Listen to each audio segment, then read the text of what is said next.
Hello everybody, today we're going to be taking a look at the latest DLC for Frostpunk, The Last Autumn.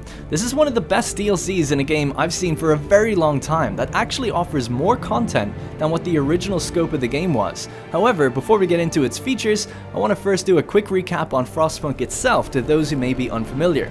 So Frostpunk is a city survival game. It's all about managing people in extreme conditions, feeding them, keeping them warm, and solving their various dilemmas and social issues through laws. The world of Frostpunk is alternate history in the late 1880s. A period of unexplained rapid climate change has occurred and has recently ramped up in severity, ushering in the Great Frost, a massive ice storm devouring all in its path that's sweeping up from the south. In their research into climate change, observation posts were established in the north, with dedicated heat generator towers that would enable prolonged study of the phenomena. Massive icebreaker ships and dreadnoughts were built to ferry people to the colonies and to the north for evacuation, and the game starts as a band of refugees reach one of the generator sites after their dreadnought has broken down. Now, Frostpunk as a standalone is an excellent game. It's challenging, it's harrowing, and it has an interesting story that you learn through exploring the Frostland with scouting parties. The game is currently on sale right now as of making this video, and I highly recommend it. Now, since I previously reviewed it when it came out, it's received free scenarios and an endless mode to increase replayability. Now, onto the DLC. The Last Autumn is the prologue to the Frostpunk story. This time you're in charge of a crew that is meant to build one of the generators before the weather storms hit. The crew aren't fully aware of the situation either, as the climate issues across the world are almost rumor and hearsay to them. So typically the biggest threat in Frostpunk is the cold, which in turn causes sickness, but in The Last Autumn, the temperature isn't so much the issue, but time is. You're eventually given a deadline to get your generator built, and you'll have to push your workers to a breaking point in order to get the job done.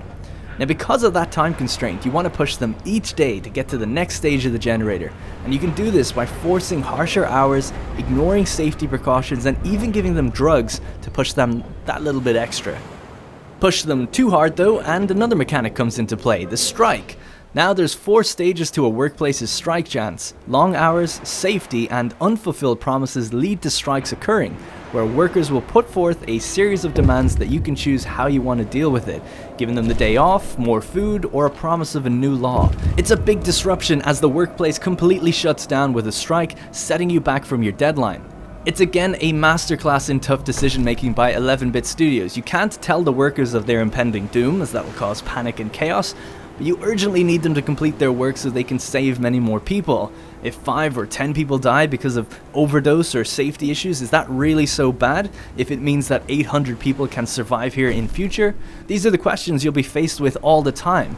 Do you impose harsh rules for your workers, strict inspections and no free time, essentially making them slaves in order to build something that protect others? Or do you enable labor laws and keep them as happy as you can in the hopes of reducing interruptions to the building? It is a really tough one. So on top of strikes and safety issues, you also have the toxicity hazards that come with the generator's borehole. As you work deeper in the shaft of the generator, toxicity levels can rise and fall daily. This decreases workplace safety, which in turn causes sickness and accidents to occur where people need medical treatment. And to alleviate this, you need a ventilation building which burns coal as an energy source to ventilate the borehole.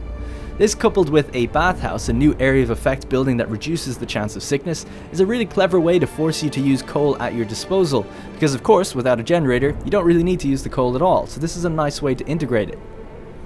On top of all this, you have discontent and motivation. Now, discontent is how unhappy your workers are with you, and works pretty similar to how it did in the base game. Through events and unfulfilled promises, your people may get unhappy with your rule, and if it rises all the way up, they'll cast you out. Motivation is a new mechanic that represents your workers' happiness in the job. Now, if they reach 75% motivation, they work 33% more efficiently, and if they fall below 25%, they work 33% less efficiently. So what raises motivation? Well, buildings such as the church or public house can do the job, but they come with their own issues. The public house, for instance, can cause people to get drunk and rowdy. If you allow prostitutes, then you're opening yourself up to disease outbreaks. The churches are pretty safe bets, but to be effective, they require extra food for evening services. You're always battling with some sort of trade-off that doesn't make it an easy choice. Those are the primary new interactions you have with your people. You need to manage safety levels, which can vary because of toxicity. You need to provide them with services and laws to keep them happy and motivation high. And you also need to manage their strike chance to keep the work uninterrupted. You'll also have to decide with who to side with, the workers or the engineers, for a new set of labor laws, and doing so will lock out the other option. Now let's talk about the building aspects. Now Frostpunk is a radial city builder, and The Last Autumn is no different. In many ways, the building aspects of the game work the exact same, but there are new buildings and a sort of new economy to work with. The inner rings of your colony are now reserved for the engineering works of the generator. You're not able to use this space for housing or anything other than the generator category buildings. Essentially, the generator buildings are refineries. They take a resource and refine it into something else, and that something is needed for the generator. So there's 3 new resources: structural profiles, steel components, and steam exchangers, and each of these is produced in its own large facility. When you check the generator, you can actually see what's required for each stage to progress, so you can kind of plan ahead, and once you get what you need, you then need about 50 workers to actually assemble that stage. It's a very labor intensive part of the game, utilizing over 100 workers typically at all times while production is moving. This is why having a strike can be detrimental, because if you stop producing a component in one place, then the generator might not be ready to progress to the next stage, and you'll fall behind. So where do you get these people from? Well, there's a new telegraph station that's used to communicate with the government in London, and you'll get news from here about the climate and also get to request what supplies you want. There's a logistics currency that just rises over time, and you spend that currency on requesting workers, engineers, steam cores, and other things that may open up with laws later on. It's pretty interesting, as workers cost 2, engineers cost 4, and steam cores cost 20, and it's up to you to figure out the balance that you need. If you've got a lot of sick, you might need more engineers to treat people, but if things are going well, maybe more workers will get the generator built faster. However, large amounts of people are more mouths to feed, which mean more churches for coverage or bathhouses, more med bays to help the sick, so it's all a big balancing act. Another delivery system is through your docks. Docks can now be built in 4 places, and each allow you to determine a resource to have ferried in each day. Once it arrives, it needs to be gathered at the docks, or you can get a reloading station to take it to the stockpile faster. The interesting thing with the docks is that they don't take in food. You need a specific fishing docks for that. And as time goes on and your colony grows, you're probably going to need more food, so you may end up having to dismantle docks that you once relied on. The other way to gather food is by exploring the soon-to-be Frostland. Venturing out beyond your camp allows you to explore more of the story of Frostpunk, where you'll encounter several stories that tie into the base game's area.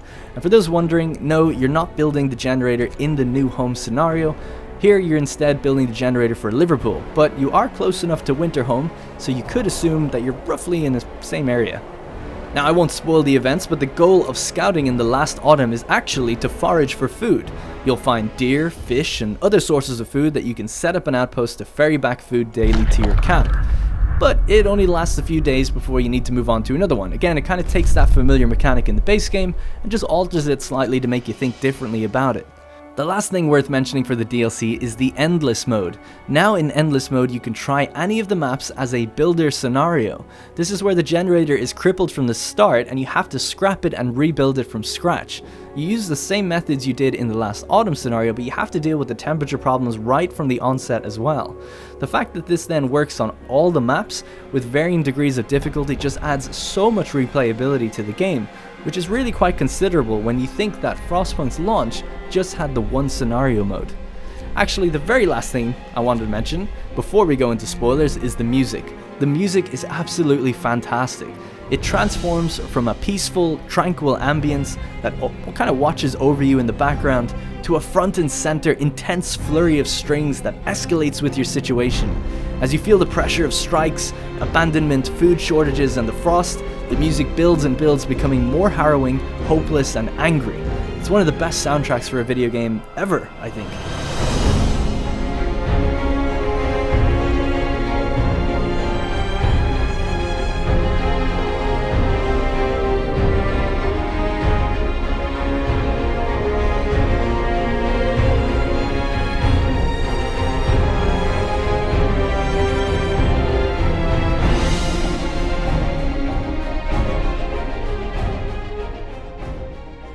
So from here on out, I'll be spoiling major aspects of the DLC in terms of what happens midway and towards the end, and how my colony went. As I mentioned, I highly recommend this DLC, and that you should go play it yourself, but if you don't mind knowing what awaits you, and what befell me, then keep watching.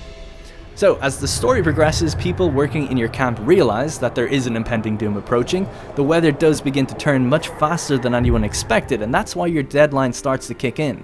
It becomes apparent that there's only a few weeks left before the waters will freeze over and shipments will stop coming in. This means there's no more supply to your docks and no more manpower around day 38. This cripples motivation, and workers will attempt to flee on the last ships to get out of your camp, but you can force them to stay if you can handle the discontent. On top of that, strikes begin to occur more regularly, and you can become much more harsh in how you handle it because of the circumstances.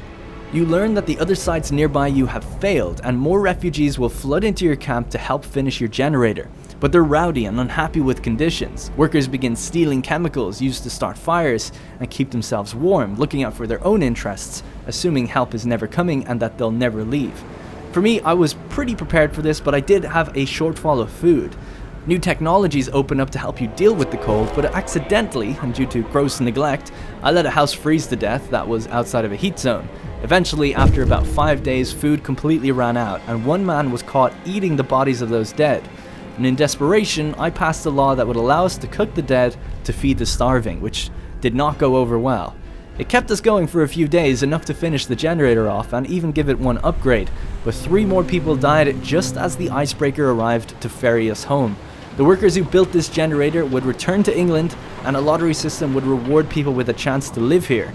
The workers that toiled through unspeakable conditions ultimately did it for someone else's benefit. The generator wasn't equipped with an overdrive, and chances of survival here were considered poor.